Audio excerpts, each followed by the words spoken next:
Hi, my name is Renee, Hi, my name's Becks. and this is episode 3 of the Anything But Appliances podcast, which is a special episode about Florida.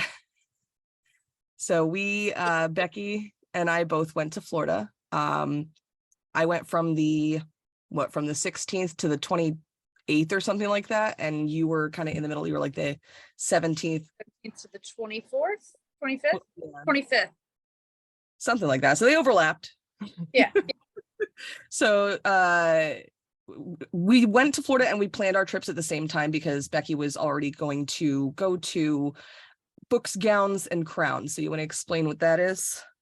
That is a book convention and fantasy ball that was in Tampa, Florida this year, which was awesome. I went as the personal assistant to one of my best friends in the writing world, Ophelia Wells Langley. And it was a lot of fun. And we got to dress up and go dance and mingle with like-minded book people and hang out with you and take prom photos, but we'll get to that later. For sure. And then I went down to Florida because I was already I was born and raised in Florida. So I moved out of Florida when I was 21 and I moved to Connecticut and I've been here ever since. But my mom and my brother are still in Florida. I still have a lot of friends and family that are down in Florida. And I already knew that I wanted to visit them because it had been even longer than I had thought. I didn't realize until I was actually in Florida and talking to people that I hadn't been there since 2015. So it had been 8 years since I had seen anybody or talked to anybody. For me, it was partially because I couldn't afford it. And then the pandemic happened. So it's like, okay, cool, back-to-back things of why I can't. So it's kind of was the first opportunity that I could visit everybody, which was unfortunate timing considering the way things are going in Florida.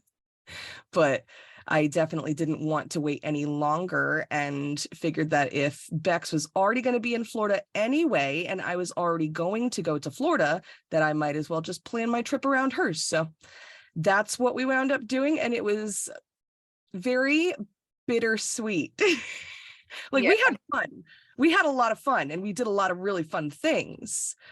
But we also did there were a lot of heavy moments too. But that's kind of why we wanted to make this episode about Florida and about our trip, because I know that we were just talking about it right before we started recording the podcast, but it was very, very heavy for both of us in a lot of different ways, because I lived in Florida for 21 years and Becky, you lived in Florida for 5? Yep, in Jacksonville. Yeah, so Becky was up in Jacksonville. I was down in the Tampa area, but both of us do have pasts in Florida for sure. And while we were down there were a couple of posts that I wound up making about being in Florida.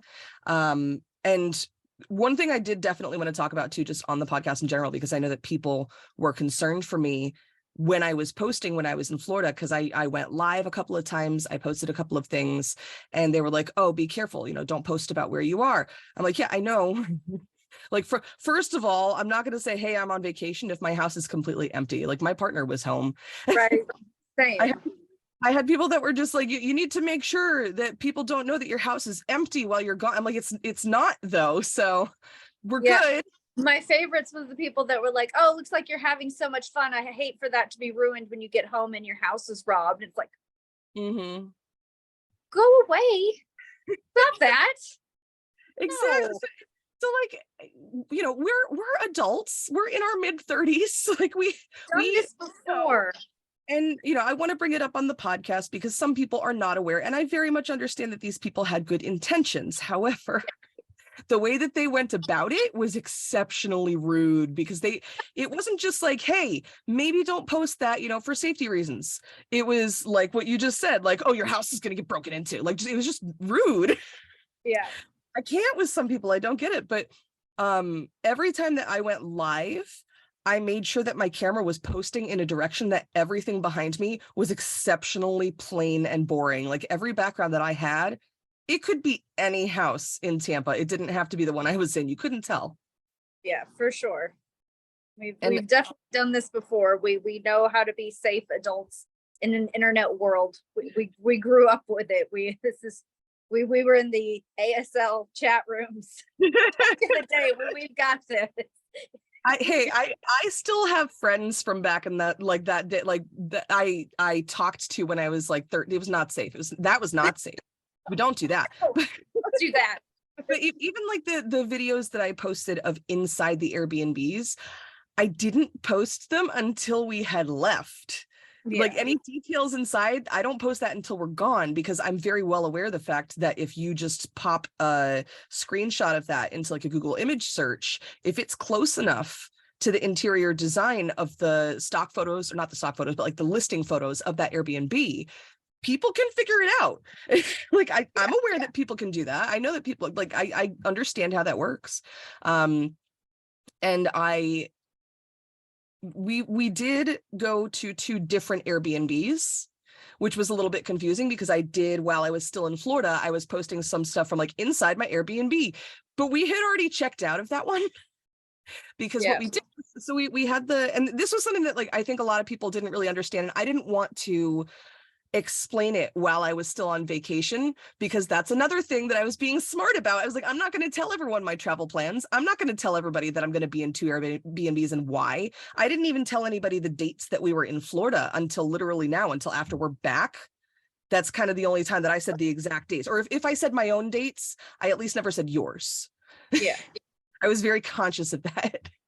So like nobody has to worry about us, we're good. But we did the first Airbnb because that was me, Becky, Lacey, and Ophelia, and the 4 of us were in that Airbnb while they were doing Books, Gowns, and Crowns. And then after Books, Gowns, and Crowns ended, we all checked out of that Airbnb because Ophelia and Lacey were leaving, and there was no sense in us staying in an Airbnb that was going to cost us more than if we found a slightly smaller Airbnb that cost less. So, especially for the length of time that we were staying, it'd be different if it was 1 or 2 days, but it was like an entire additional week. So that was why we did what we did. It was safe. But even aside from like that's the people that did have good intentions, presumably. But there were a few people that I got comments from that were incredibly rude, that were judging me from going to Florida. I had people say, "Oh, you're vacationing in Florida? I used to like your content, but I'll have to think on that." And it's like, my God, like, is there nothing that, like, once I exist on the internet, I can't be I'm just going to be criticized for everything. Well, yeah. But and I understand, because I don't agree with the government that's going, like the stuff that's happening with the government in Florida. Becky doesn't agree with that. But there's so much more nuance to it than just, oh, I'm going to vacation in Florida and spend money there, because that's absolutely not what it was. Like, I was visiting family and friends. Becky was visiting the place that, she hasn't been in a long time, and she was going for a convention that is, that's your whole passion anyway. And it was people that you had never met before. And it was a big deal.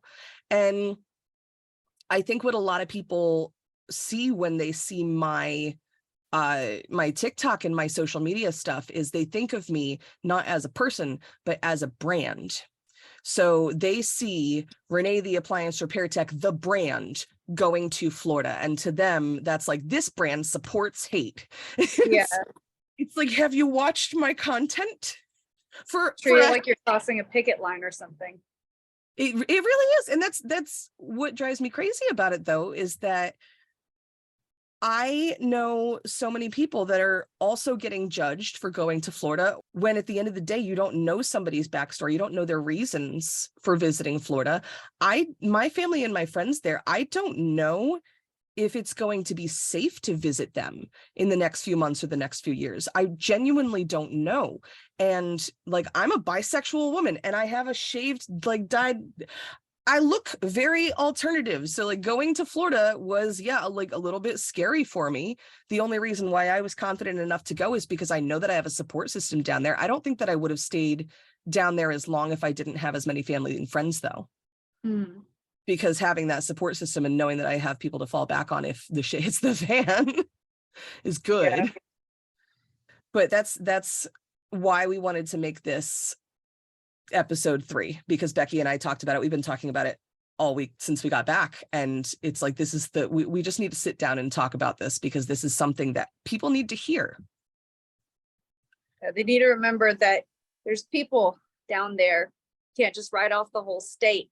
You know, people say, oh, well, they're allowing this to happen, they're not voting. No, they are voting. So, you know, they've gerrymandered the fuck out of Florida. So like the people who are voting, most of their votes don't matter as much as they should, because it's just all rigged at this point. And then those people are just stuck with no voice, no say in things, but we're supposed to just write them off because of what the other idiots there are doing. That's not fair. Yeah. It's judging I had to like look it up, because I know that Florida is big, but I wasn't sure how many people were there. There's 21 million people in Florida. Like, it's not 21 million DeSantis supporters. It's 21 million people who have whole ass lives and whole ass families and may not have the option to leave, regardless of whether or not they support the government there. And those people, especially like their businesses and their livelihood, just saying as a blanket statement, don't go to Florida, period, hard stop. It's like, okay, so you don't agree with what's going on with the government there, so you're going to punish everyone? Like, if you don't want to go to Florida, you don't have to go to Florida. I'm not saying like go to Florida. Obviously, like, even if you feel unsafe, don't go to Florida for sure.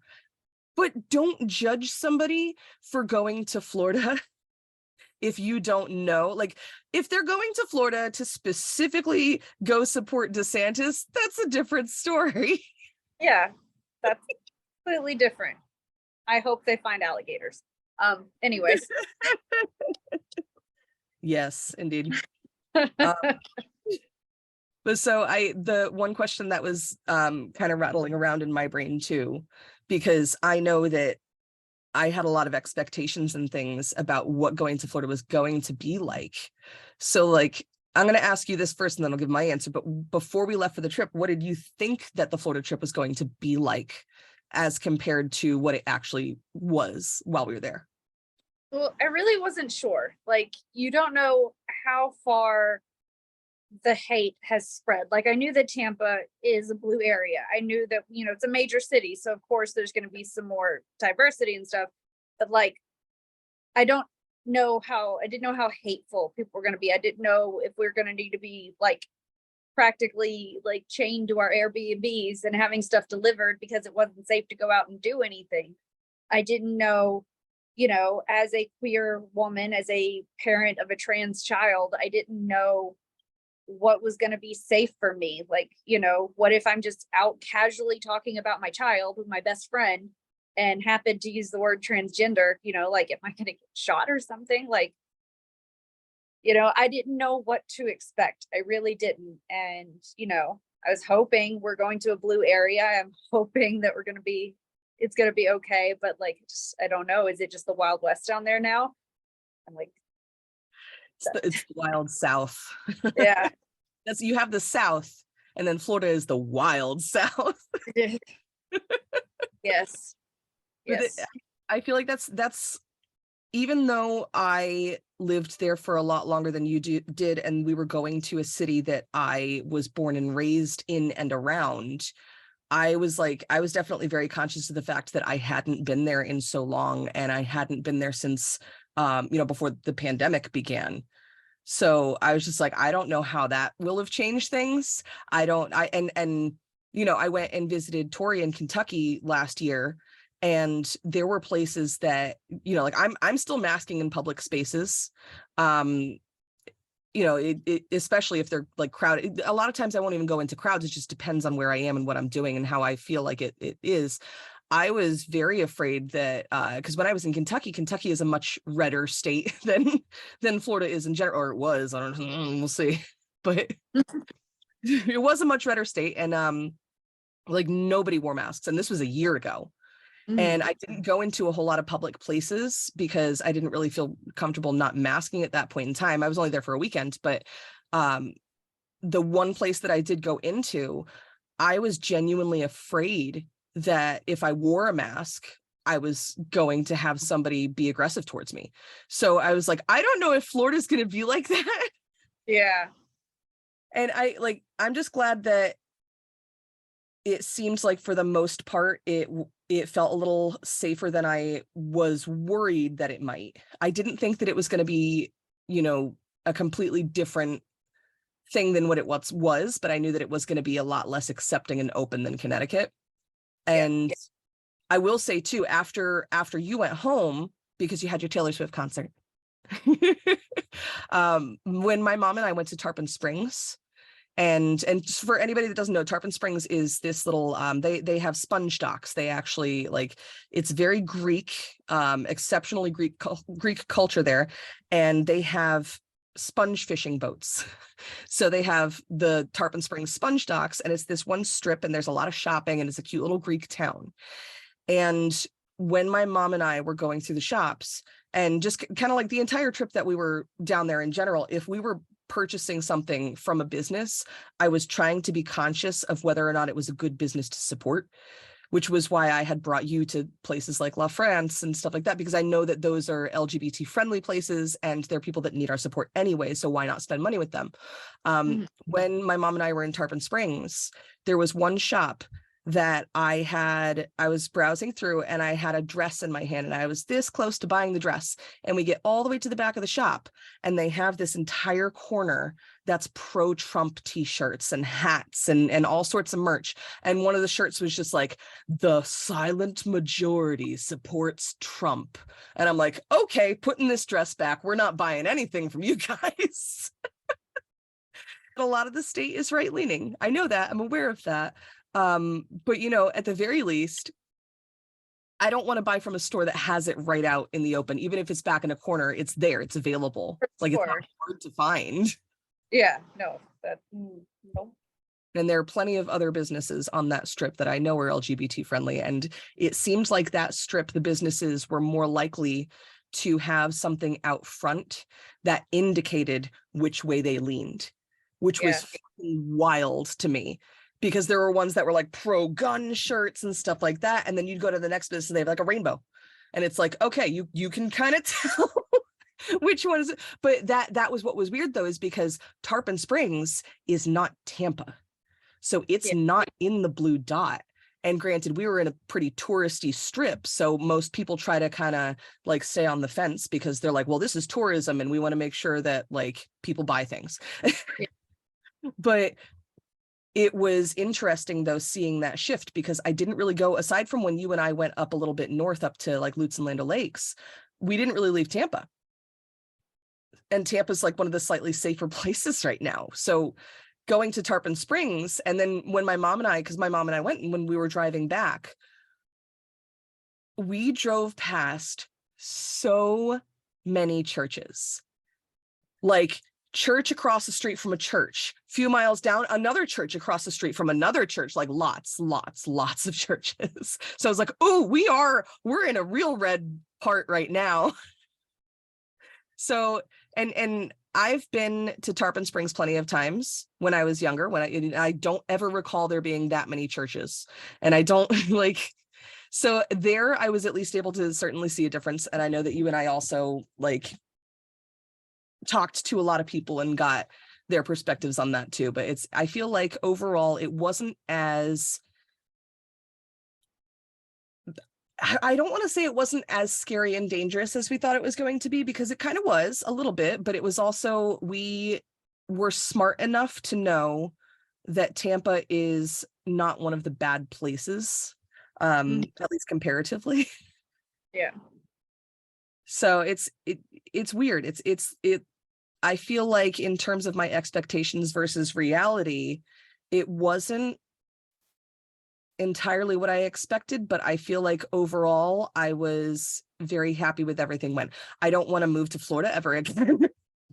No. And like the bittersweet was like, we were having fun, we were doing vacation things, but when you're doing touristy things, you don't necessarily realize what's going on in the rest of the state, because tourism is an entirely different, that's like Willy Wonka world. It's not the same. Yeah. So, you know, I think you and I were both acutely conscious of that because we have lived in Florida in the past, and you lived in a much redder area than I did. But yeah. Yeah. Yeah. I lived in Jacksonville itself for a few years, but for like a year or two, I was living in Yulee, which is just north of Jacksonville. That name just it if you had to say the name of that and ask me if I thought it was more left leaning or right leaning, like it's the easy answer. Yeah. It's like Fernandina Beach was also like right next to us, and that was more touristy, so it wasn't as bad. But Yulee, woo, woo, oh, woo, and that's coming from somebody who grew up in Nacogdoches, Texas. So, Yep. woo. So we are no strangers to being left leaning people in right leaning areas. Surrounded by bigots. Yes, which is why we left them in the first place. But kind of like coming back to the point of all of that, though, is that we used to live in those places. We got lucky that we were able to get out of those places. Not Yes. everybody is lucky enough to have the opportunities to leave. So it's wild to me that people are judging everyone in the state for DeSantis. Yeah, absolutely. And I mean, to be fair, I might have been in that crowd before the trip. Like, I was quick to be like, oh, fuck Florida. When I saw what they were doing, this trip had been so long in the works, and it was planned before any of that started, and so much money was spent on it that I was like, no, I need to see this through. I'm going to be going with Renae. So I was probably a bit more in that camp before we left, and I can say that that definitely not the same. So there's one place that expectation and reality were very different, came out of it very differently minded. Well, and that like this, the second that I was born, I swear I didn't want to live in Florida. Like the 21 years that I was in Florida, I didn't enjoy it. I wanted to leave the entire time because my whole family's from Connecticut. So I'm like, why are we here? But so the second that I had an opportunity to leave, I did. And I think one thing that actually, that's pretty much my whole expectation versus reality shift there, is that I expected to have fun. I was a little bit worried about, the state of things, but I was really excited to see people and talk to people. I didn't realize just how heavy it was going to be. Yes. I didn't realize just how hard that trip was going to be for my mental health, because just some of the conversations that we have, which we'll get into a little bit later in this episode, but some of the conversations that we had with people were so incredibly heartbreaking. And it's people that I have personal connections to. So it was a lot. And like, you might not have a direct connection to them, but like you are like close enough to all of these people. Yeah. To where it was heavy for you too. And coming back home, the first few days, I was incredibly depressed and anxious. And I still am a little bit. It's a little bit better the more that I talk about it, but it has just been the week of processing all of the many emotions from that trip, because it was such a bigger deal than I think I had originally thought it was going to be. Yeah. So it was a lot. It's a lot. So while we were there, I did mention that we stayed in 2 different Airbnbs. So you want to talk about these 2 Airbnbs, maybe about the first one that we were at? Yeah, the first one was super cute. It was really nice. Renae and I shared a room, which was fun. And it was a comfy bed. I think it was a little too soft though, kind of hurt my back a little bit, but like it was comfy. I fell asleep easily each night. It was so much fun. That's where we stayed for Books, Gowns, and Crowns, which was incredible. Ophelia, Lacey, and I would go off every morning and leave Renae by herself to her lonesome to make content for all of you lovely people. And every day that they were gone, like the whole entire day, I barely left that Airbnb while we were staying there. I can't talk about it in detail yet, but I had a project that I'm working on that I had to I had some submission due dates while we were still in Florida, but like I knew about that going into it, and it was communicated. But yeah, I kind of worked the whole time. Yeah, so the first Airbnb was fun. Lacey cooked for us a few nights. It was really good food.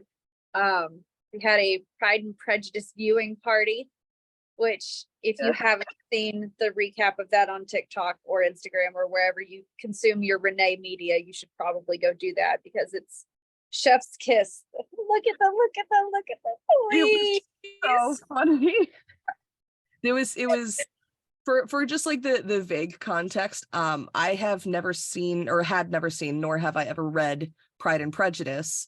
And the three other people in the Airbnb, Becky, Ophelia, and Lacey, all love that movie so much. Like they've seen it many times, many times. You want to talk about something people had online opinions about? Oh my gosh. Christ. So that we made that video just to be like lighthearted and fun because we knew that it was going to be silly, and it was incredibly enjoyable for all of us.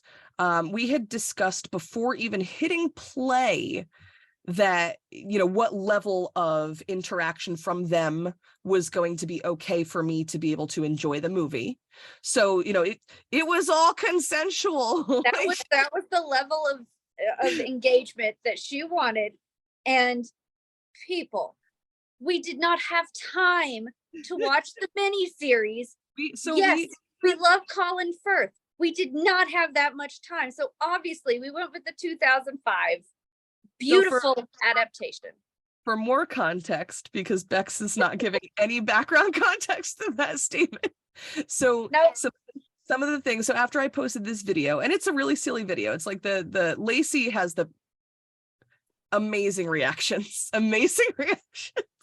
So in this video, you know, we're all watching it and they're quoting some stuff back to the TV and stuff like that. And we had people commenting saying things like, oh, those people are so rude. Like, you're trying to watch the movie. It's like, no, like I said, they're my friends. We're having fun. Like, clearly it's supposed to be funny. And then the other people wanted to be like, oh, that's the bad version of Pride and Prejudice. You should have watched this. It's like, okay, so I post a silly, lighthearted video and you want to judge us for which real friends show you the mini series. You want to judge us for which version of Pride and Prejudice we watched during a movie night? Like, chronically online. The chronically online people. My pen name, the last name of my pen name is Bennett, for fuck's sake. Like, obviously, I'm familiar with every iteration of Pride and Prejudice in existence. Just please. We're experts. We got this. I can't wrap my head around the people that get so heated over a silly, fun video. Yeah. Because I didn't make that video to cause drama. I made that video to make people laugh. Like, some people just took it way too seriously. Yes, way too serious. But it was fun making the video, and it was fun watching the video back. And that's definitely one of my favorite random, like, friend videos that I think I've ever had the pleasure of making. Same. It was an incredible experience, and it was so fun to make. And watching it, I can still watch it and just die laughing, like, to the point of tears. It's so good. It's absolutely. So good.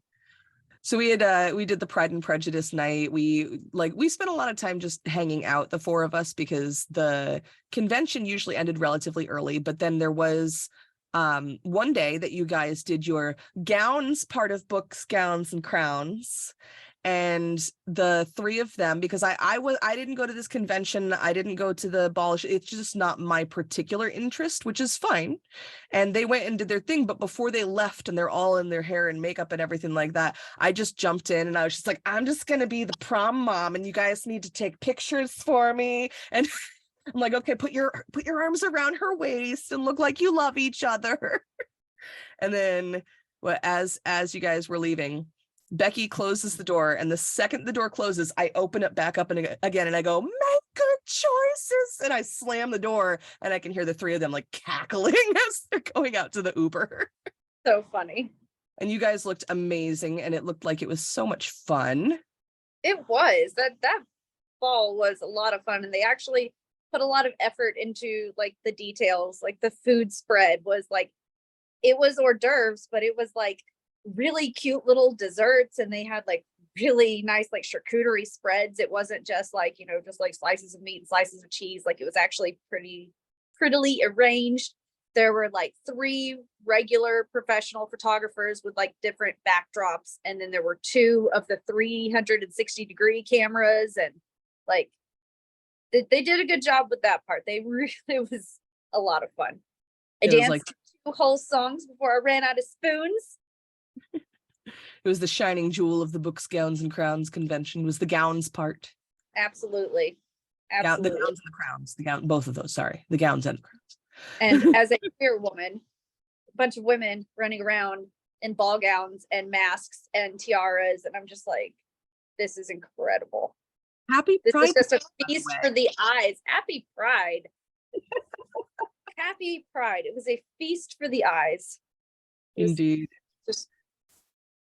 I'm glad you guys got some pictures so I could see it too, because that like it, again, it wasn't my jam, but I just wanted to see the pictures. I was like, I want to see what, like, I know that you guys had fun, and I know that if it was my thing, I would have had a blast as well. So it's just, I'm just gonna live vicariously through you, because that's fine. That's all I need. That was the first Airbnb, and we had, what was it? We had Charlie. Oh, Charlie. So if you don't know about Florida, Florida has a lot of lizards and a lot of geckos and a lot of wildlife in general. And babies. Probably like the first or second day that we were in the first Airbnb, we looked up on the wall and we saw this little gecko, and we could not reach it, and it just wanted to do its own thing. So we're like, fine, that gecko is named Charlie. And Charlie likes to live behind the portraits. Like, he didn't seem to want to come off the wall. Like, he was doing his thing. So Charlie, and he's probably what, like 3 inches long ish, just for context. Charlie. So we named Charlie. We saw him a couple of times throughout the weekend, and he was helping eat the bugs and stuff. And then the end of the weekend came, and Lacey and Ophelia needed to go back home. So Becky and I swapped over to the new Airbnb, and I'll talk about it more in a minute, but between the two, we had to check out of one at 11 a.m. and check into the second one at 3 p.m. So we had some time to kill, and we did wind up going up to like a couple of places from my past, which again, I'll talk about in a second. But then after we did all that, we got back and it was finally time to check into the Airbnb. We go to unload everything, and we get almost everything in the house already, I think. And then we finally get the waters, like the big case of water, because it's Florida and it's hot as hell. And we just don't judge us for drinking bottled water, because it was Florida. Okay. We were struggling to stay hydrated. But so we had a case of bottles of water, and I go to take a bottle of water out, and I'm like, son of a bitch, Charlie hitchhiked. Charlie was inside this case of water. And Becky was just like, wait, what? And I was like, yeah, Charlie came with us. And this poor thing, he must have been in the car the entire time. I feel so bad for him, but I get him out of the case of water. He's trying to wriggle away from me, but I get him out of the case, and I hold him in my hand, and I swear to God, he just kind of like looks up and flops backwards, and he goes, and then it looked like he died. And I'm like, you had better be playing dead right now. This is not happening. But so we took Charlie, we put him outside in a plant, and gave him like a little bit of water, and we didn't really see him since then. We did not find a body, so we're assuming that he is alive and well and living his best life in the second Airbnb. Unfortunately for his part of the journey, right after we put him on the plant, I mean within 5 minutes, a monsoon opened in the skies. Yep. And he did get absolutely poured on. We did everything we could, okay? We did everything we could. And I think he was probably fine. He's a Florida gecko. He is used to Florida. So I think he was fine. He had to have been playing dead, because it was like, I swear it was like this little freaking gecko had taken drama classes, and he was just like, this is my moment to shine. I am being abducted by this woman. I must play dead. Remember, emote. That was really how it felt. So I'm hoping that that's the case. I'm hoping that Charlie was just very extra. That is the case. That's what it was. So say we all. He deserves all of the Emmys, okay? Yes. For that performance. Absolutely.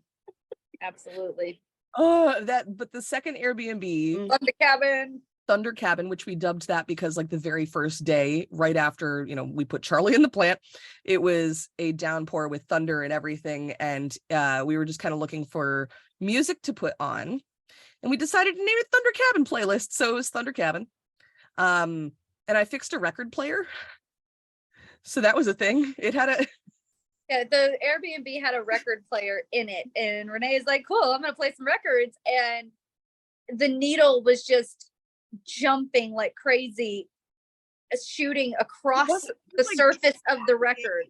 And I'm like, that's got to be like damaging the records at this point. I think there's something wrong with the record player.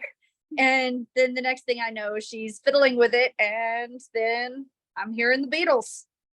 Okay, she's got it. So never used a record player in my life before that. Go Renee, she is mechanically minded. So, okay, so for anybody who does know like enough about record players, the needle was not pointing straight down. I figured out it was off to the side. So like, I know how record players work, even though I had never used one. I understand the concept of how they work. So the needle, because it was off to the side, every time it would start to go, it would just slip. So once I put it like more vertical, it actually wanted to stay in the groove, and then it stayed in the groove. Yay. Unintended. I'm just like reading my notes, and it's great because it just says Charlie hitchhiking, Renee fixing record player, bug hitting Renee in the face. The bug, I think that was like, you like peed your pants laughing from that. So we were sitting outside, and there was a beetle, and it was probably like it was a bitty one, but it was probably like a 3/4 of an inch ish. It wasn't the tiniest, but it was pretty small. And it's like one of those Japanese flying beetles. I don't know how else to describe them because that's what we called them when I lived in Florida. So don't quote me on the species.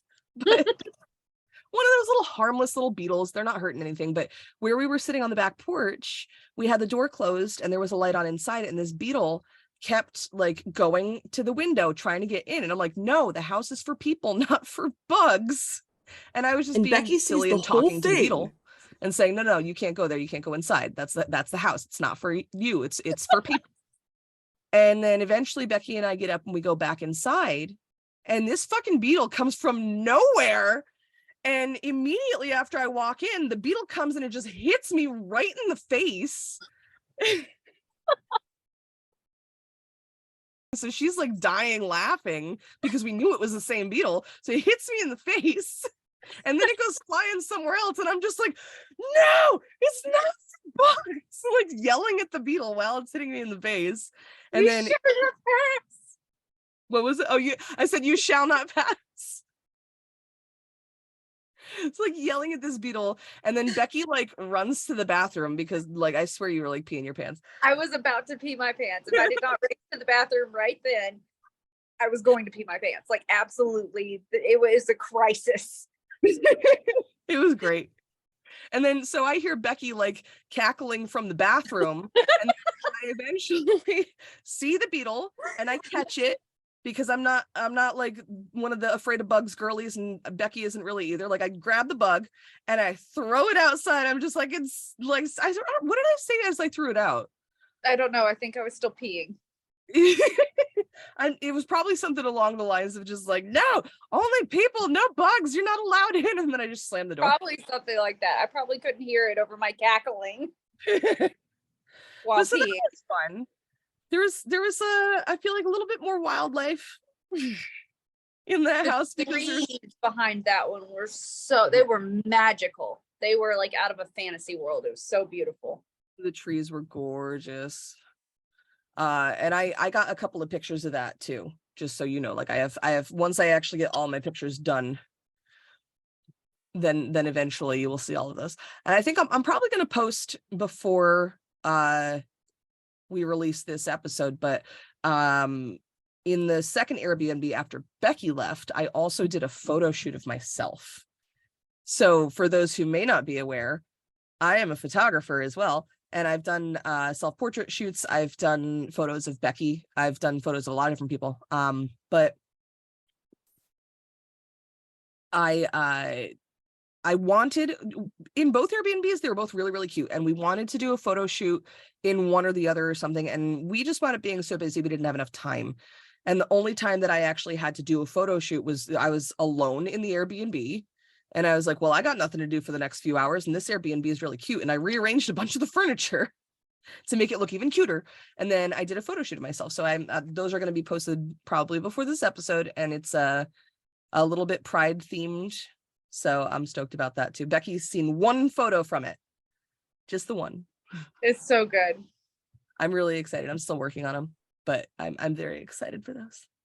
One of the other things that we did when people were giving me pushback, I know that a lot of people were coming from a place of you shouldn't be spending money in Florida and supporting that government. But it's like I was saying before, when we had different places that we were going to, like we discussed what we were going to do beforehand, and everywhere that we went was, first of all, like places that were my safe havens when I was growing up. And that's like, I've been all like, I was the punky gothy kid in high school. Like I've always stuck out in places like Florida. It's not, that's why I moved. But like, so I did have places when I was younger that were like my safe places that I loved, that had something to do with me, and that I knew were good businesses that do good rather than businesses that want to support the current government. So, but the one of the first places that we went to was Ybor City. And I love Ybor so much. I'm sad that we didn't get to spend more time in Ybor, but it was so hot the day that we went. It was so hot. So But, hot. And I went through each of the places that that we went to when I was writing the outline for this episode, so that I could just give a little bit more information on each place. So I'll read that off, and then we can talk about what we did when we were in Ybor and stuff like that. But so Ybor City was founded in 1885. If I recall correctly, I think it's technically a part of Tampa. If it's not a part of Tampa, it's like on the Tampa border, because it's right there. But Ybor City was founded in 1885 by Vicente Martinez Ybor.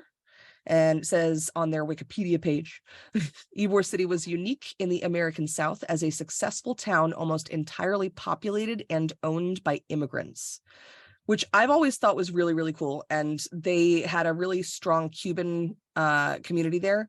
And for a very long time, they made Cuban cigars there. So that was always kind of just a neat historical thing to me. But, you know, it's populated and owned by immigrants. That's one of the better places in Florida, in my opinion. And it is what Ybor City has been designated as a National Historic Landmark District, and several structures in the area are listed in the National Register of Historic Places. In 2008, 7th Avenue, which is what we walked up and down, Ybor City's main commercial thoroughfare was recognized as one of the 10 great streets in America by the American Planning Association. And I'm sure that you understand why after seeing like Ybor City, like it's almost like its own theme park in the middle of Tampa that you don't expect to see, because it's like, here's this old town with these old structures that have been here forever in the middle of Tampa. It's a beautiful little historical district. I absolutely loved it. Yeah, that's one of my favorite places to go to in Florida in general. And we can't forget the city protected chickens. Yes, they have chickens everywhere, and I didn't even remember that. Protected. I must not have been in the right part of Ybor whenever I had been there younger, because I think I was always more just in the more commercial part of it. But just outside of that area where we had parked, we got out and there's just chickens everywhere and roosters, and they're just walking around like it's nothing. And it was amazing, and I got some great pictures of them too. Made me so happy. Yeah. Oh, I'm also upset that we didn't go to Columbia restaurant. Me too. We forgot. I was really sad that I didn't get to go there with my accountant, but he was going out of town himself like 2 days after I arrived. So like the Wednesday and Thursday that I got there were the only days he could have done it, and that just didn't work out. Yeah, but that makes yeah, I wish we could have gone too, because that Well, and that That when I was was great. looking up the information, that was one of the other things that popped up. Says in 2010, Columbia Restaurant, which is Florida's oldest restaurant, Wow.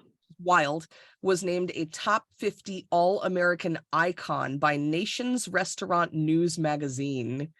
And then the last little bit that I had in here says Ybor City grew and prospered during the first decades of the 20th century. Thousands of residents built a community that combined Cuban, Spanish, Italian, and Jewish culture.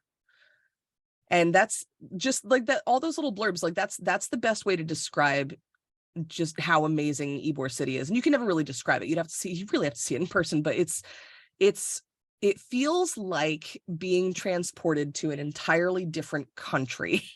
Yeah. Like cobblestone streets and all. Yeah. And the shopping is also fantastic. But then we went to La France, The which best is, store. yes, I love La France. It's the stuff that I looked up on that, just like the real quick stuff, is that like they are LGBT plus friendly, which you walk in there and you can tell immediately anyway. But La France has been there since 1974, and they're a vintage store. They also sell new stuff as well, but they sell a lot of things that are more vintage feel. So even the stuff that's new a lot of times has a vintage vibe to it. Mhm. I the pinafore that I wore in the photo shoot that I did in the cabin, I actually bought that at La France. La France is another one of like my safe haven, like that I actually learned about from Ashley. I didn't learn about La France until after I had left Florida, but that's like one of the ones that I added to my list of I am always going here Yeah. anytime I'm in Florida. So what did you think of La France? I know I've been just talking a ton. I thought it was really great. I liked that they did have some new stuff that had different sizes because there's a lot of cute stuff, but it was, vintage style stuff, like you said. But usually vintage stuff does not fit my body type. So having also things there that had sizes was really, really helpful. I thought it was cute. I thought the vibe was so friendly and inclusive and just sequins and sparkles and feathers and everywhere. It's great. Yeah, but it's definitely one of the places that it's really easy to spend a lot of money in. Yeah, for it, sure.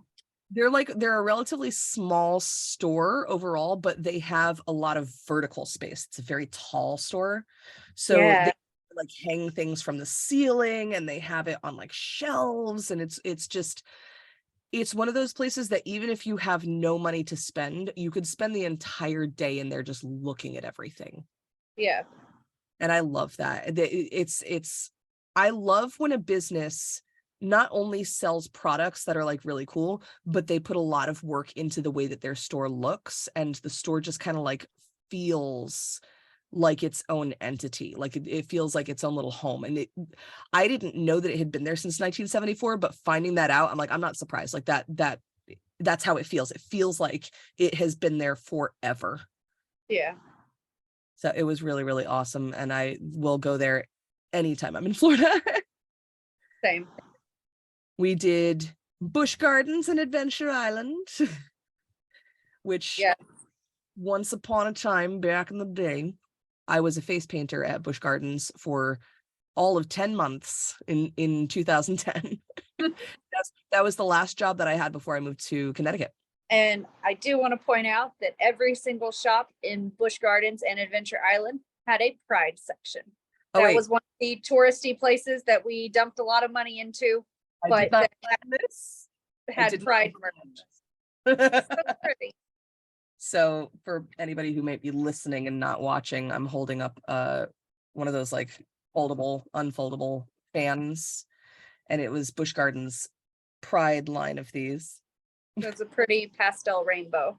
Yeah, I loved the pastel rainbow take on it too, because I love Yeah, Pride yeah. stuff and I love rainbows, but to have something that looks a little bit different, it made me more likely to buy it. Like for sure. I'm like, oh, different. But we got a couple of the things from the Pride line. And Busch Gardens is one of those places that, I was born and raised in Tampa, so I went to Busch Gardens so many times when I was younger. And Becky had been there once before Yeah. and wanted to have a experience as an adult, because that was when you were a lot younger. Yes.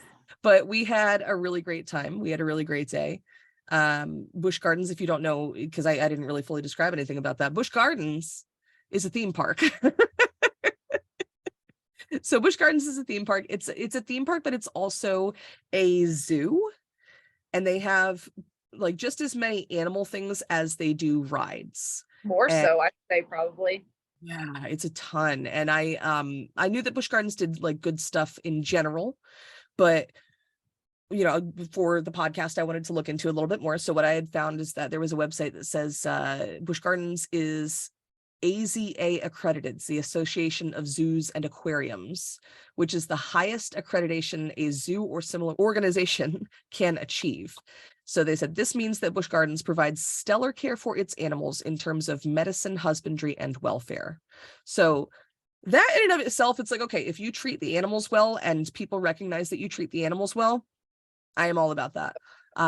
They also had a section on their website, which is like, if you are an organization that does something that's relevant to what their values are, which I know they specified like animal care and rehab and stuff like that, within the Tampa area, then they do charitable donations and things like that. So, and they specified, let me see, I want to see the part on their website, because the part that they specified, because they did specify that for things that they do not provide charitable donations to, it includes labor or political organizations, individuals, that kind. So like they don't donate to political parties. They do, which like, I don't care if you do one way or another, but like if you don't and you only focus on the animals, which is what the entire park is about anyway, that makes me feel a lot better about supporting you guys in general. Cause it's like, cool, the animals that I'm visiting, money is going to them. Makes petting those kangaroos a lot better. Yes, that I was not expecting there to be kangaroos. I know at one point, and it must have been after I had already left or they were building it while I was there. But I heard about the little like walkabout area that you go through with the kangaroos, but I had never seen it in person. And that was like the first thing that we encountered when we went there. Yeah, that was incredible. And I wasn't expecting them to be like, yeah, if they're close enough, you can just pet them. Just don't pet their heads. What? We didn't pay for the kangaroo experience. So yeah, you just go pet them. Yeah. What? And then we did. I was already, if there was any animal that we were going to be able to have like an experience with that we could afford, I was like, I am ready to pay for that. And then we saw the kangaroos and I'm like, we don't have to, they're just here. Yeah. That was so cool. We got to pet kangaroos. We got to see them lazing about in the heat. Rolling over like a dog. That was so cute. It was so cute. I still don't understand why there's an Australia exhibit in an Africa themed theme park in Florida, which that's a lot to but the only thing that I can think is that Florida is basically the United States Australia, so might as well have Australia in the park too. Might as well. And then the following day after we did Busch Gardens, which was amazing, I think that was like the most action-packed day that we had. So the following day we did Adventure Island, which is Busch Gardens is sister park, the water park that's across, like directly across the park or across the street from Busch Gardens. Yeah, Adventure Island was awesome. It was much smaller, so we didn't have to do as much walking around, which was nice.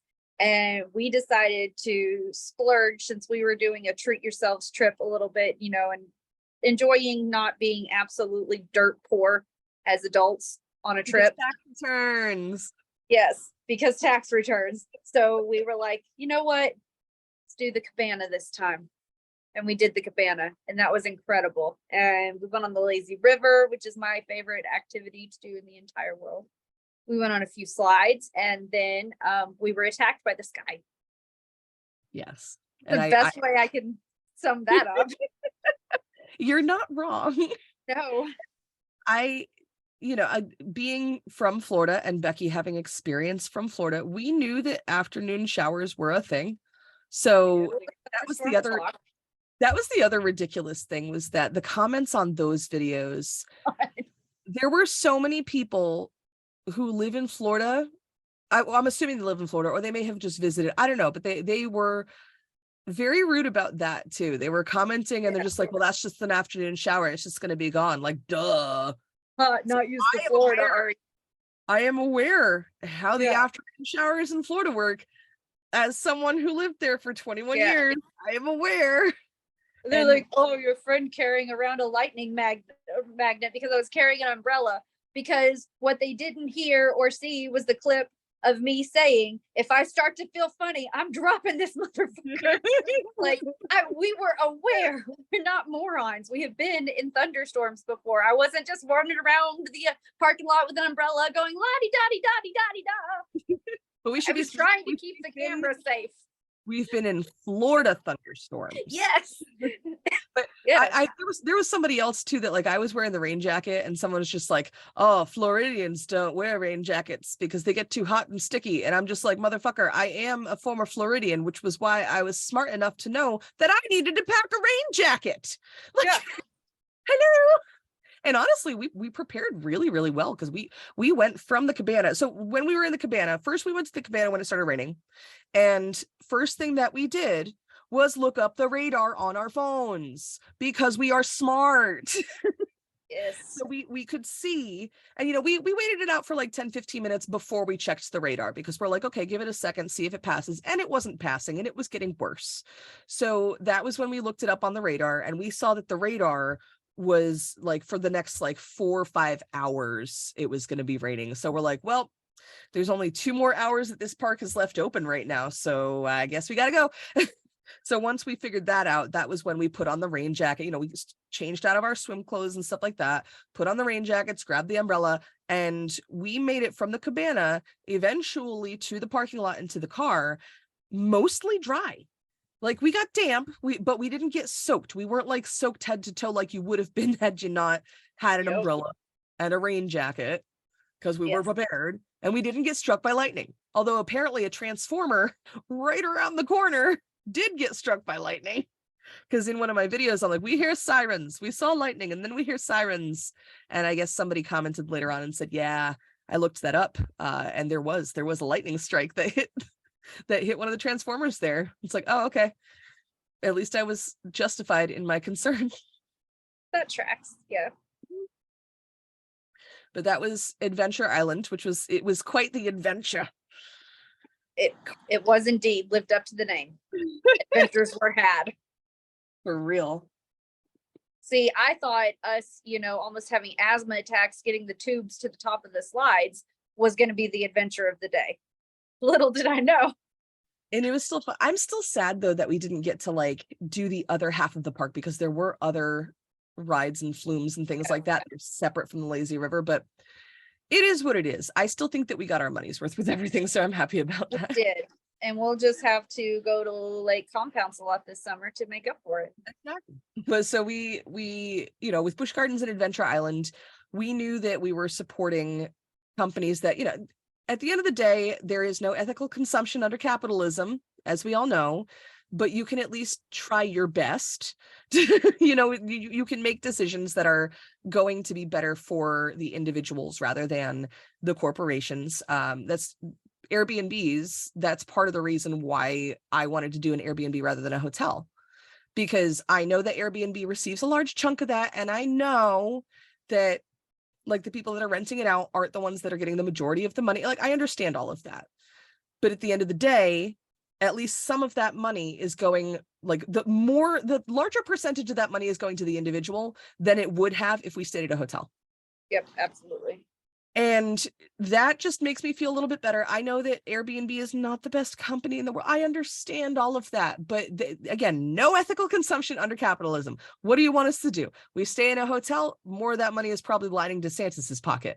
We stay in an Airbnb, at least a little bit more of it is going to go to the individual. If there's anything I've learned from social media, it's that no matter what you do, no matter which option you choose, somebody will be annoyed that you chose that option, or enraged or ridiculously obsessed for some stupid reason. Like, they forget the nuance and they forget that life is not black and white.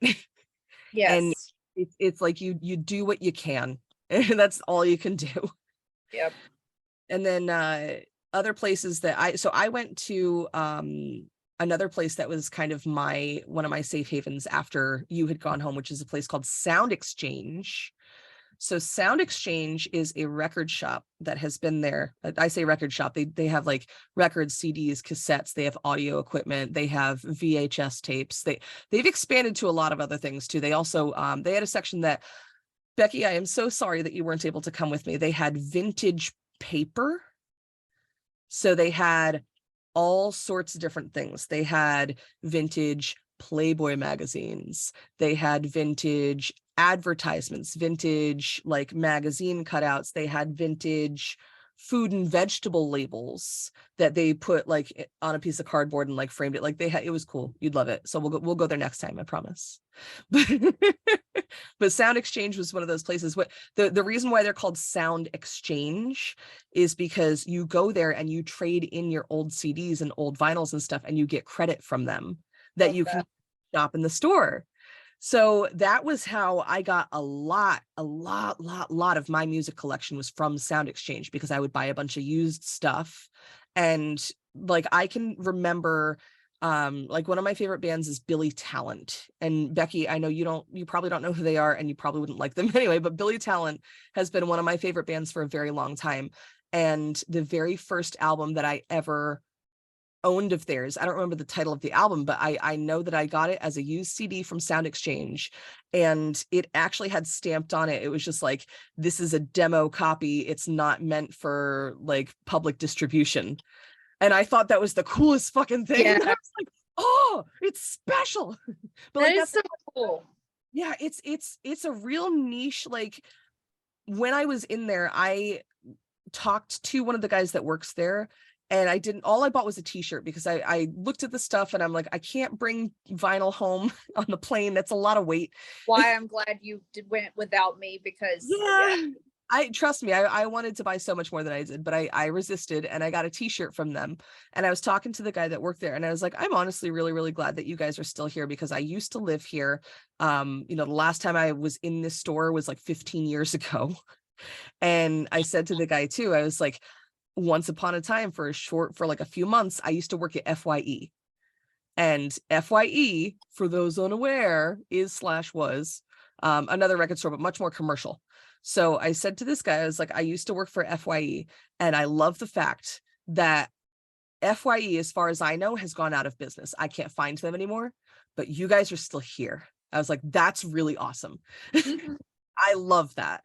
And like it has the exact same vibe that it did when I was a teenager, when I was going in there. So, and there's no way, I couldn't find anything specific about them supporting the LGBT plus community. However, when you're inside there, like, they've got like giant limited edition posters of Lady Gaga. They had like Elvis stuff hanging from the ceiling. Like, the stuff that they have up in there makes it pretty obvious that they're a more inclusive and inviting and accepting business. And that's why I made it a point to go out of my way to go there, and they did not disappoint.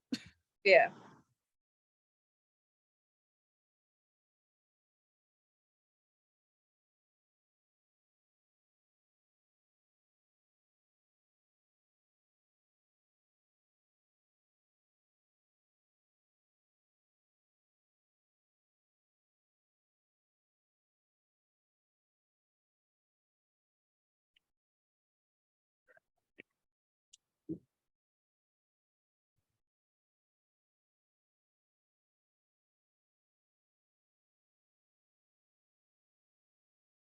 Hello.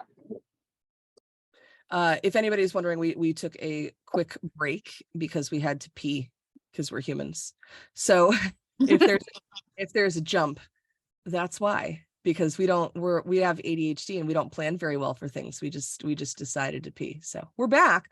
And then Becky was we were talking about bottles of water. That's how this is getting to this next part. It wasn't about the bottles of water that we were talking about, but it reminded me of a story from Florida. So when I was in Florida, I had purchased rubbing alcohol, right? Very small bottle of rubbing alcohol. I bought the smallest bottle that I could find.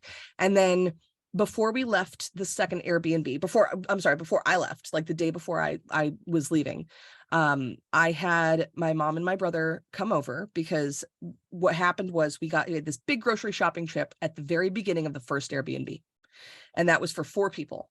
And then all of that food came with me and Becky. So then there were 2 people, but all of the leftovers from everybody came with us. And then Becky and I ate through some of that food, and then Becky left and it was just me, and I was left with everybody's leftover food, which is fine, but I had to figure out what to do with that food. So I wound up giving pretty much all of it to my mom and my brother. Some of it was unopened, some of it was not. I was already, if they hadn't taken everything, I was going to donate it to a food shelter, because I'm like, I don't want to throw away unopened packages of food when it could just as easily be donated. But luckily it was stuff that my mom and my brother like anyway. So they had that. But so the rubbing alcohol, right? So I had this rubbing alcohol, and it was just for like cleaning other things and like my makeup stuff. I had it just because I needed it in general. And when my mom and my brother came over, right, I had the rubbing alcohol and I knew that I couldn't take it home with me. And it didn't really make a whole lot of sense to leave it in the Airbnb. I asked my mom if she needed rubbing alcohol, and she said yes. So I was like, okay, cool. What I'm going to do is I'm going to take this rubbing alcohol because I might need a little bit of it, not a ton, just a little bit of it. And I'm going to pour a little bit of it into a water bottle. And what happened was I gave my mom the rest. My mom leaves, whatever. And then later on at night, I was packing and I was on the phone with my partner, and had him on speakerphone. And Becky and I, with the water bottles, had gotten bad about like leaving half full water bottles in a lot of places. I had made it my policy that I was not going to open a new water bottle until I finished all of the half empty water bottles in the Airbnb. And I had gotten through pretty much all of them. And then I was on the phone and I was distracted, and I picked up a half empty water bottle, and it was the rubbing alcohol. And luckily for me, when I take a drink of water, I do this. And I have it in my mouth, and then I swallow it. Luckily, because the second it hit my mouth, I was like, something's wrong. I was like, I don't know what this is, but it's not water. And for whatever reason, so my mom, when we were there, we were drinking water, and we were also adding like liquid IV to it. My mom really likes Propel, and my mom had been there previously. So like when I had this in my mouth, at first I was just like, is this my mom's Propel? It's like, no, Propel doesn't taste like this. And I figured it out, like, luckily, really quickly. I didn't swallow any of it, but I figured it out, and it was sitting right next to the kitchen sink. So like I spit it out to the kitchen sink, and I have my partner on the phone on speakerphone, and like, he's hearing that happening, and I spit it out, and I was just like, I just made a mistake. And then I'm like running my mouth under the sink, trying to like flush it out. And then like in between me doing that, I was just like, I'm okay. I just accidentally almost chugged rubbing alcohol, but I'm okay. And it was absolutely ridiculous. But yeah, so I tried to be good about not leaving all the half empty water bottles. But lesson learned. Gotcha. Lesson learned. Never be a dum-dum like me and put things that are not supposed to be ingested into a bottle that looks like a water bottle, especially if they're clear. The second it happened, I knew too. I was like, that was a stupid thing I did. I shouldn't have put that in a water bottle. That was a stupid thing that I did. So one of the things I wanted to touch on too, now that we've talked about a bunch of the businesses that we supported, it wasn't only us going to touristy things and to businesses and stuff like that. And like I said, I do have friends and family that are in Florida. So yeah, we did also visit a lot of people that were in my life previously. So first thing that we wound up doing was, because for Books, Gowns, and Crowns, obviously Becky was busy. And like I said, I was pretty much not leaving the Airbnb. I was just working the entire time, which I still had fun. I wasn't like working, but I was working on my scripts that I was working on. And after we left that Airbnb, like I said, we checked out at 11 a.m. We couldn't check into the second Airbnb until 3 p.m. And I knew that where we were staying was relatively close, like within half an hour of where I had grown up. So I actually got to take Becky to go see my elementary, middle, and high schools and the house that I grew up in when I was a kid, which was really, really cool.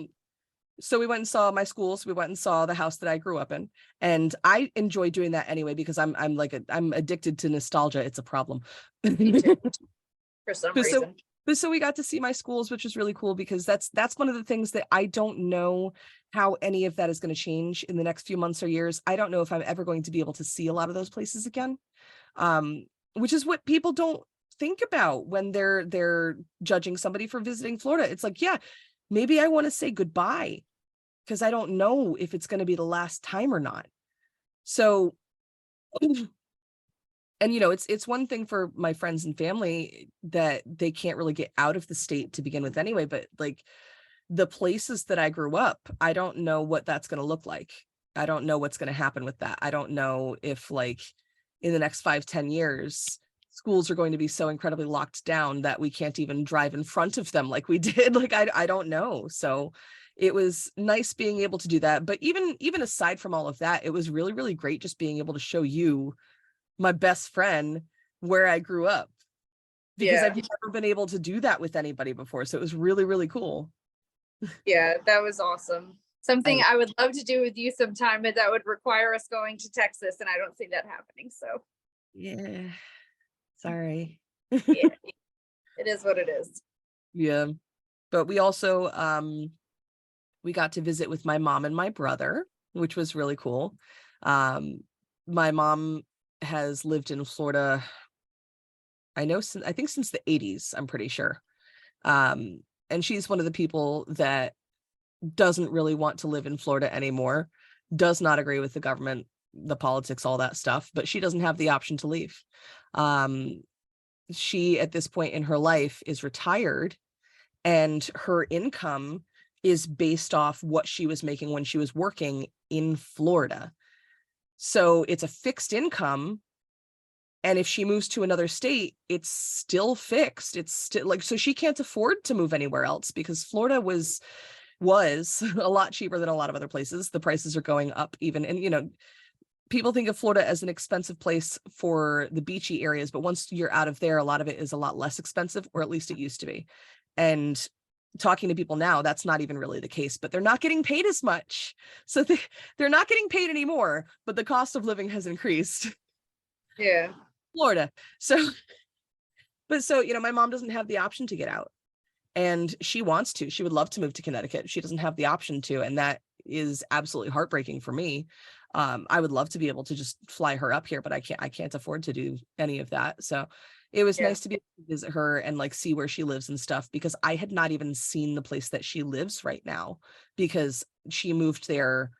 I don't know if it was before the pandemic began, but I know it was like a couple of years ago. But she hadn't lived there for very long, and I didn't know anything about it. I knew that it was small, and I was worried about her. So being able to see it in person was really, really nice.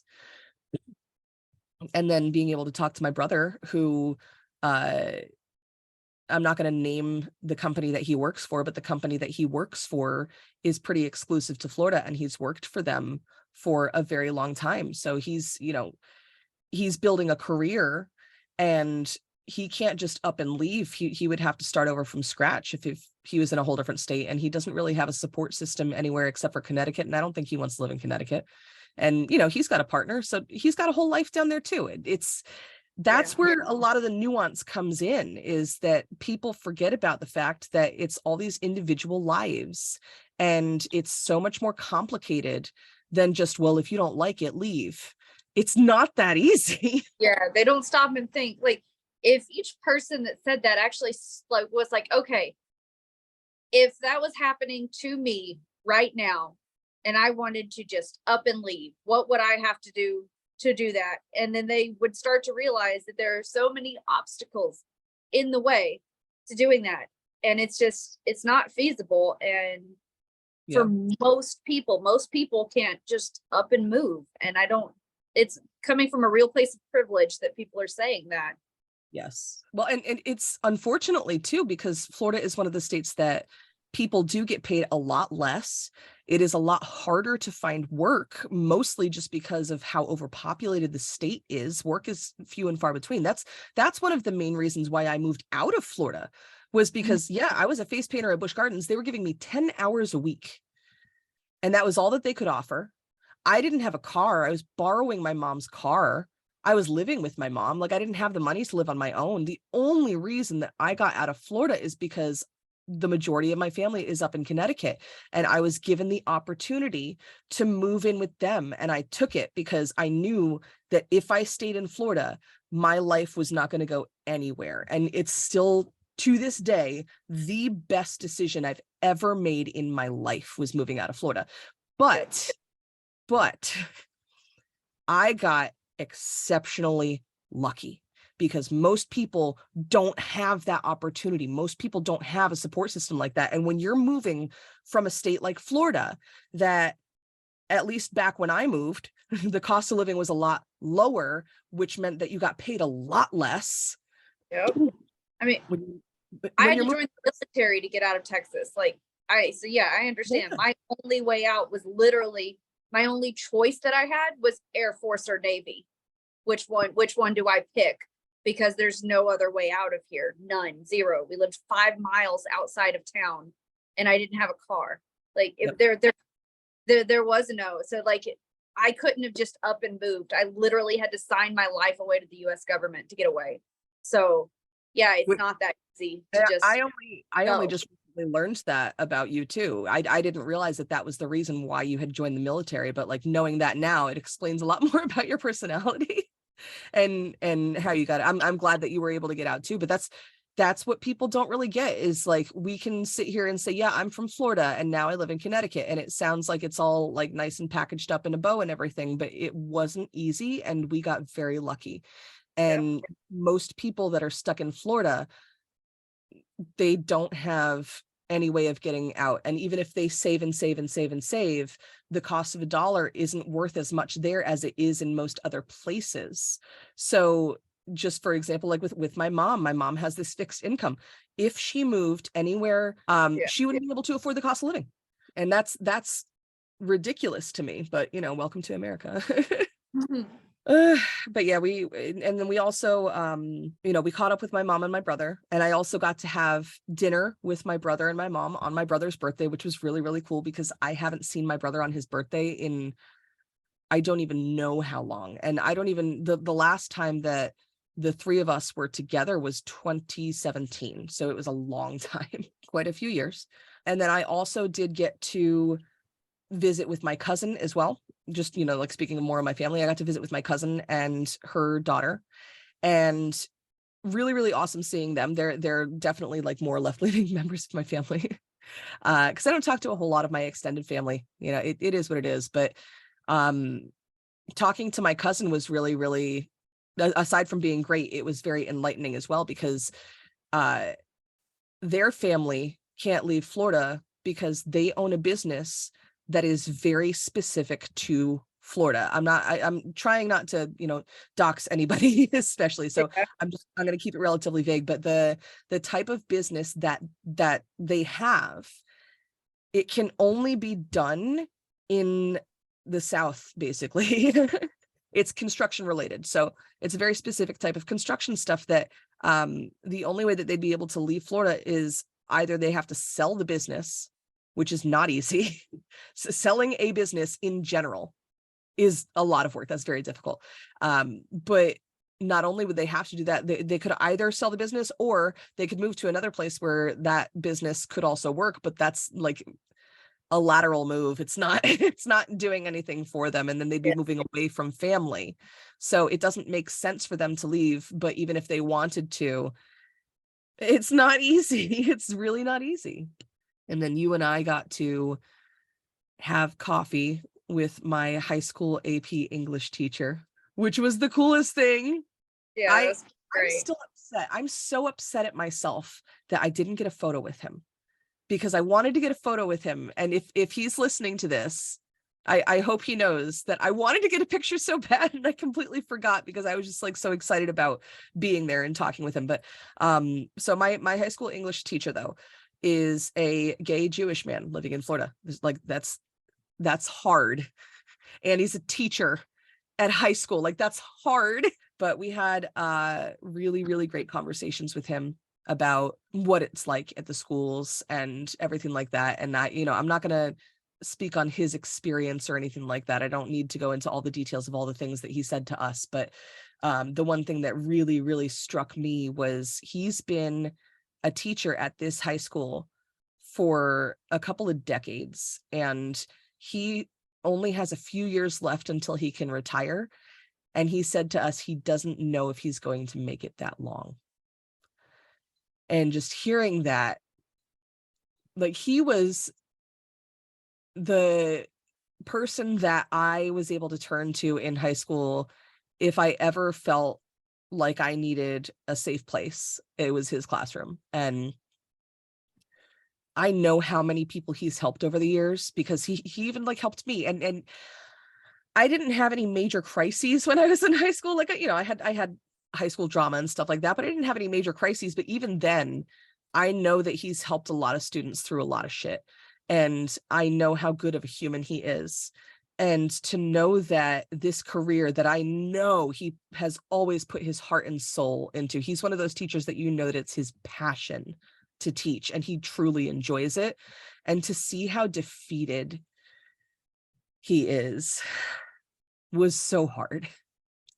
Yeah. And it was a great conversation that we had with him.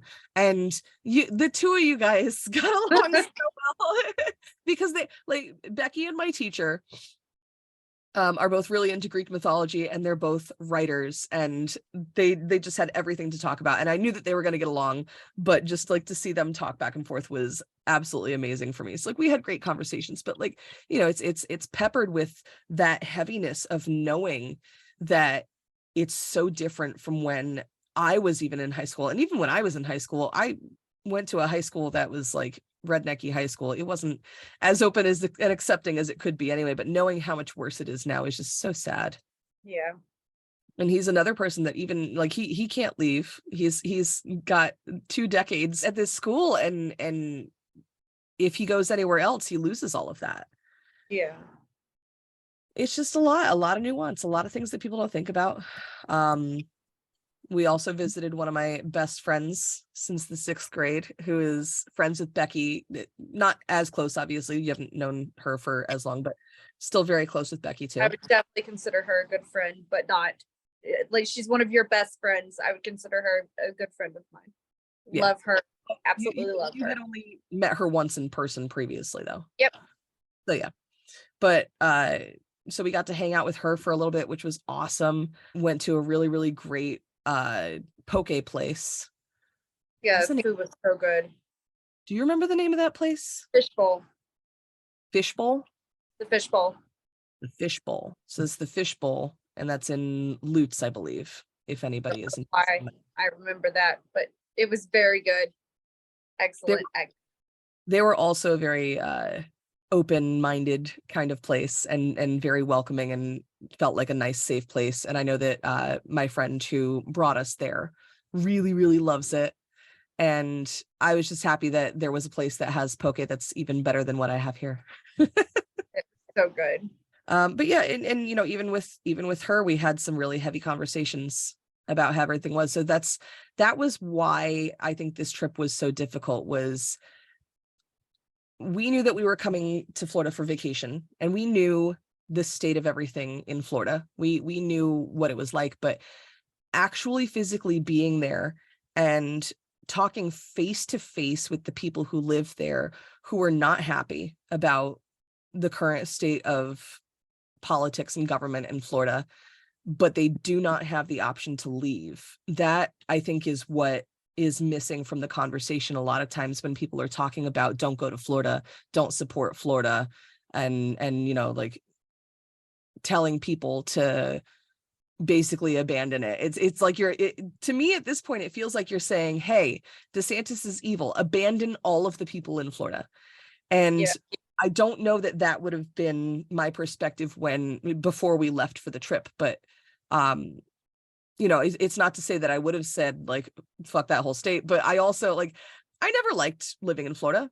I was never a huge Florida fan, even though I'm from Florida. Never, ever, ever. But I do definitely think that I am certainly more like in the gray area now of, I'm not going to tell you not to go to Florida. Like, go to Florida if you feel like it's safe to go to Florida, but like, don't forget that there are people there too. Yeah. But yeah, it was heavy. It's been heavy. Some of the stuff that you want to talk about, just the differences between Florida and Connecticut to lighten it up a little bit. One thing that I noticed that I was surprised that caught my attention, and this is just so random, Yeah. is that the roads were the lighter color of asphalt. Yeah. Instead of the dark asphalt. Like up here, like down there, if you have the black asphalt that we use everywhere up here, everything would fry. Everything would fry. And I'd never noticed that difference before, like between, because like everything up here is like dark asphalt for sure. And the roads are so much bigger and wider and more spacious. And there were like 8 lanes.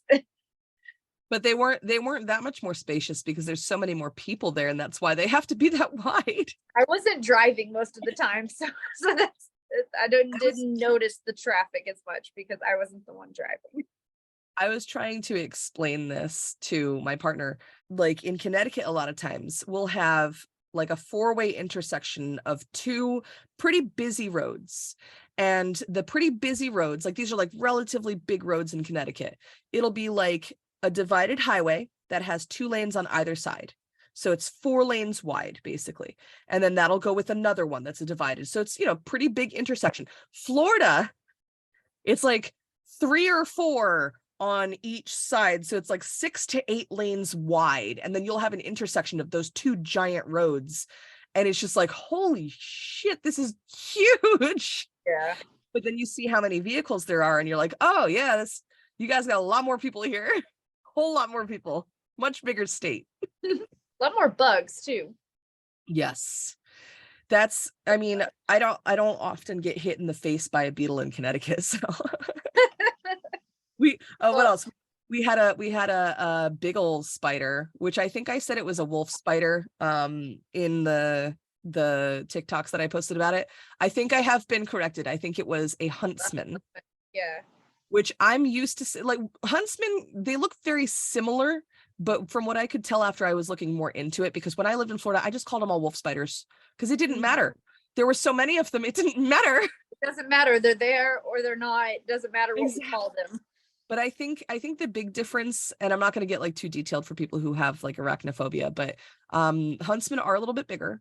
And I believe wolf spiders have pointier legs, whereas huntsmen have like these big dopey like and and huntsmen are a little bit bigger, but we had that on the back porch in the first Airbnb and I was like, oh, hello Florida, I remember this. We came back from Books, Gowns and Crowns one day and the entire patio furniture had been rearranged to move it away from where the spider was. You're welcome. Yes. And then the next morning I woke up and I went out onto the back porch and a spider, I don't know if it's the same one, but a giant spider comes out from behind one of the cushions up against the wall. And it's just like, okay. And then he went over and like left, like found a hole in the screen or whatever and left. And I was just like, bye. Bye, buddy.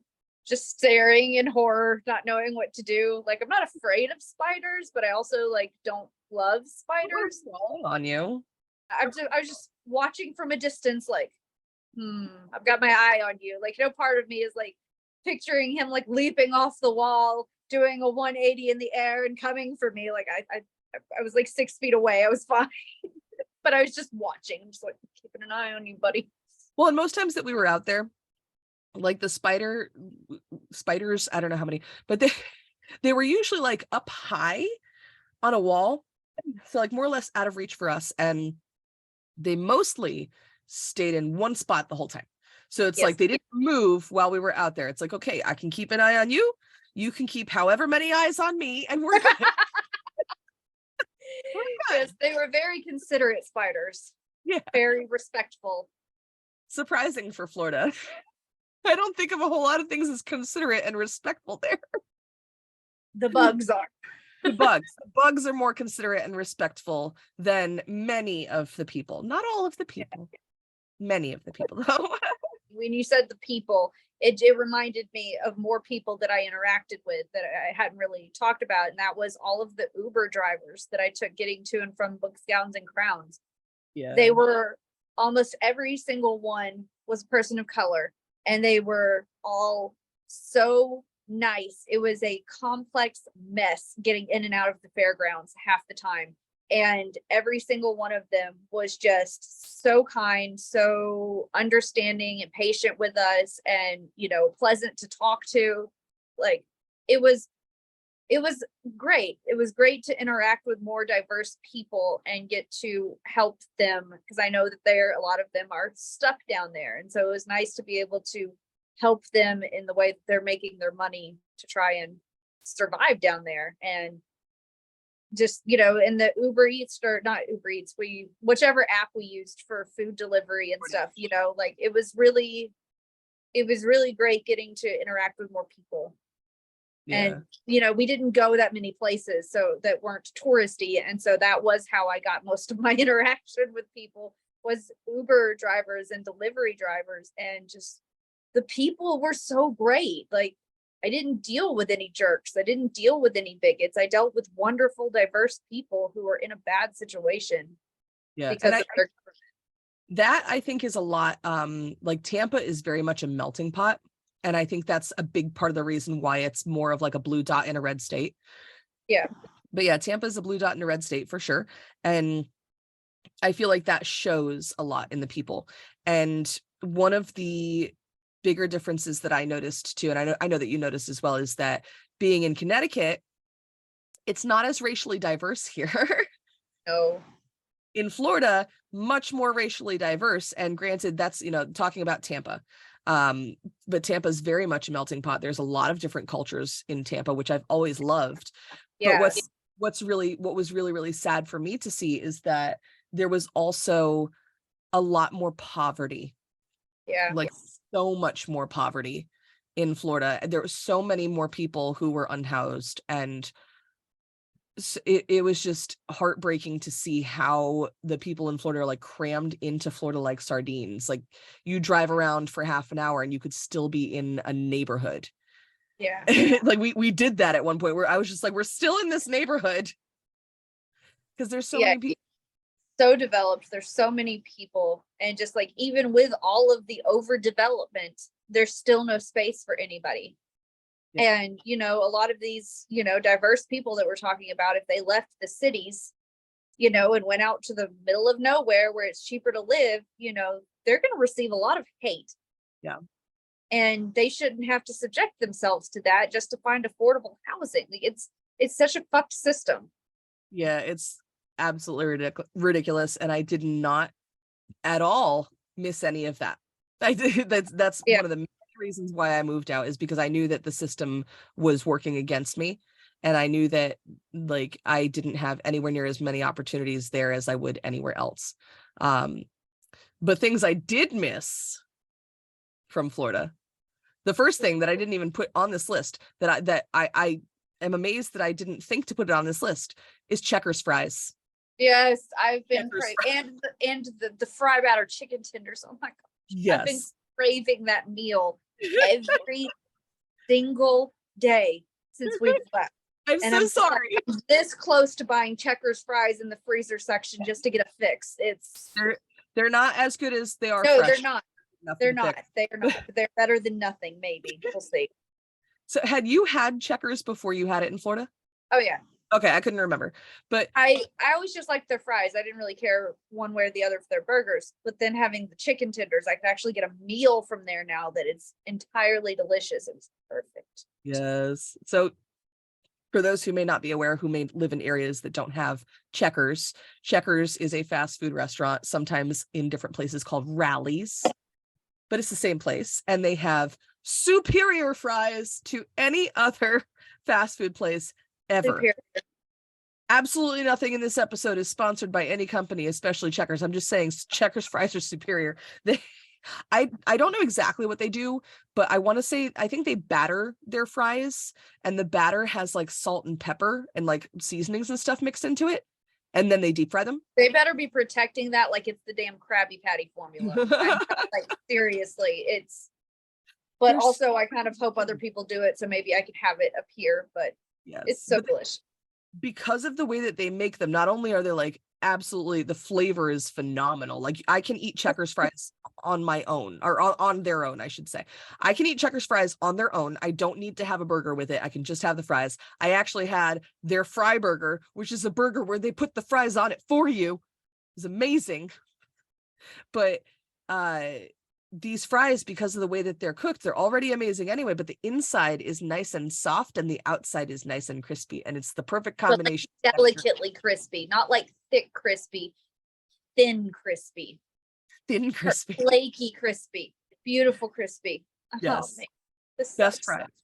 I'm sorry. But obviously, if you couldn't tell by how we're reacting, there aren't any Checkers in Connecticut. So we went there at least like 3 or 4 times while we were there.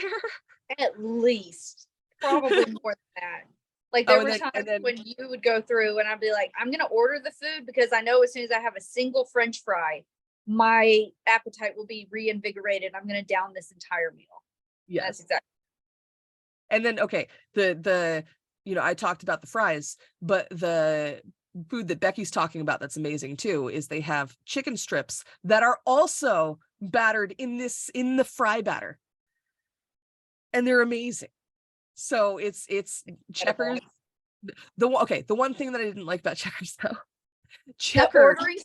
Oh my God, they have drive-through speakers now. This was not the norm when I lived in Florida. Okay, we just live in a weird dystopian future now where the speakers at, not all, because we went to one that was fine, but some of the Checkers have a speaker box that is an automated system that does voice recognition. So it was horrible. It was like a robot. As you would come up to the speaker, that would be like, "Hi, thank you for coming to Checkers. What would you like to order today?"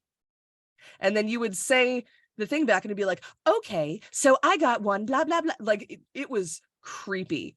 And then the worst part though, is that in theory, you'd think that would work, but first of all, it's taking people's jobs, but that's a separate thing. But then in practice, what happened was we placed our whole order with this robot, and then we got up to the window, and even though we had ordered some things up at the thing, they're like, "Yeah, that's not available. Do you want something else?" Yeah. It defeats the whole purpose. But it was so creepy, and I hated it every time because I was driving every time, because I was the one that got the rental car. So I was the one that was talking to the speaker, and I was like, I don't like this. I don't want to be doing this right now. I would just want to talk to a human in this case, which is surprising because I don't always want to talk to humans. But when it comes to our food, we're both so picky about our food. We want to know that our food is going to make it to us correctly. Speak for yourself. I'm not that picky, but when we're hungry, we want to make sure that our food is if I have a feeling if you were in a hunger spiral and you got your food and it was incorrect, it probably wouldn't go over so well. So having a human to clarify that they got the order right and we can get what we would like it was very reassuring. I did like that you could ask the robot to repeat your order back to you. Yes. Which Lacey taught us, because Lacey has apparently used those weird speaker things before. So Lacey was the pro with it. But I liked that it would repeat the order back, and it would just, repeat it like bam, bam, bam, bam, instead of being a human that didn't fully understand what they had written down or something like that. But at the end of the day, I prefer the human.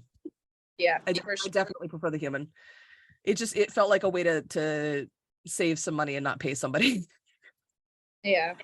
But I missed Checkers. I missed Cuban sandwiches, because Cuban sandwiches. Food. Food.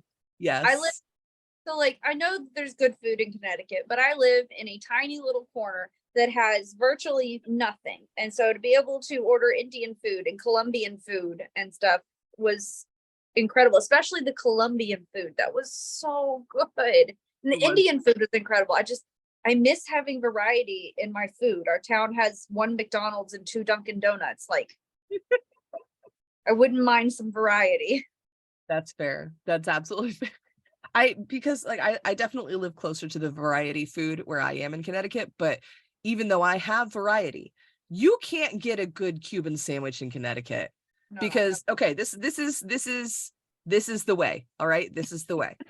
Cuban sandwich. Number one, most importantly, you need fucking Cuban bread. These fuckers try to use French bread. A baguette is not Cuban bread. It's not the same thing. But you need Cuban bread, which I know is probably hard to come by in Connecticut because there's not a large Cuban population. It is what it is. Cuban bread. You need to have, it's roasted pork. Sorry. The caption said human bread. Human bread. Right. So you need to have roasted pork. You need to have ham.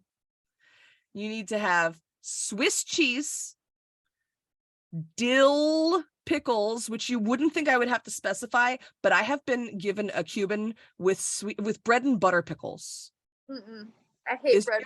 It was real. I love bread and butter pickles, but not on a fucking Cuban. That was nasty. And then you also have to have, so you have to have dill pickles. You also have to have, it's non-negotiable, right? You have to have yellow mustard, not spicy mustard, not honey mustard, yellow mustard, and mayonnaise. These all go on the sandwich. And then you have to press it after putting butter on the bread, and then you press. That is a Cuban fucking sandwich, okay? I have documented some of the Cubans that I've gotten in Connecticut. And I'm like, this is not a Cubano. I don't know what the fuck you thought this was. This is not a Cubano. Because I am from Florida, but I am from Tampa, and Ybor City is, I believe, where the Cuban sandwich originated. So I've had some good fucking Cuban sandwiches. So I miss them. Well, being in Florida is nice because even the ones from the grocery store were delicious. Oh, absolutely. Those were so good. They have Cuban bread. And normally the things that are on it are things that I would not like to be on a sandwich. Like most of that sounds horrific to me, but I love Cuban sandwiches. They're delicious. On a Cuban sandwich, it's perfect. Those are the flavors. Yeah. I usually don't like mustard, don't like mayonnaise, don't usually like pickles on my sandwich. I like them separate. But nope, I love Cuban sandwiches. I ate like 2 of those damn things. Maybe even 3. They were yummy. I had several, and I had Cubans on 2 separate occasions because my mom and I went out for Cubans at an awesome restaurant. And we also had what was it, ham croquettes or ham croquetas, something. I don't remember how to say it, but it's like deep fried ham balls, but trust me, they're good. It's Cuban food. Made it sound so appetizing. Okay, here's how, regardless of how I described it, here's how you know it was delicious, right? It is Cuban food in a Cuban restaurant, and the man that served us had the heaviest Cuban accent I have ever heard in my life.